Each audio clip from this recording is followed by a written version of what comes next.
Okay, what is the real meaning of sacrifice? Although in truth the term sacrifice is altogether meaningless, it does have meaning in the world.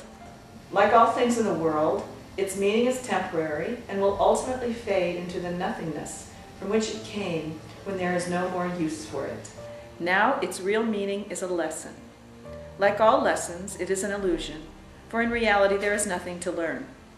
Yet this illusion must be replaced by a corrective device, another illusion that replaces the first, so both can finally disappear. The first illusion, which must be displaced before another thought system about who we are can take hold, is that it is a sacrifice to give up the things of this world.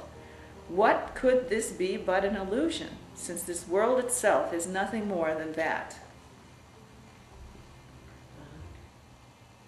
You know, we used to call for prayers and from Science of Mind, and they would say, whatever the situation was, this shall return to the nothingness from whence it came.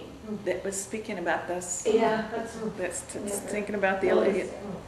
Okay, Rusty, let's go to the next one. It takes great learning both to realize and to accept the fact that the world has nothing to give. What can the sacrifice of nothing mean? It cannot mean that you have less because of it.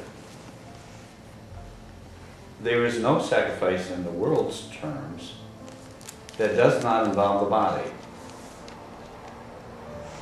Think a while about what the world calls sacrifice. Power, fame, money, physical pleasure. Who is the hero to whom all these things belong? Could they mean anything except to a body? Yet a body cannot evaluate. By seeking after such things, the mind associates itself with the body, obscuring its identity, capital I, and losing sight of what it really is. Is the world neutral? You know, you said before the body was neutral. Yes. Yes, and what we're doing on our ego mind is we're not making it neutral, we're making it a desirable, something we want. Okay, but if we knew who we were, we would not want this illusion, these things. And he's saying, and these things actually obscure, they hide who we really are from us. Our desire for something that serves our body, that desire, that energy going that way is blinding me to who I am. So in effect, it's really in my way. But truly, these things are completely neutral. But our energy toward them is saying, that's not neutral, I have to have it. See, if it were neutral and we knew it was neutral, we would be identifying with our identity.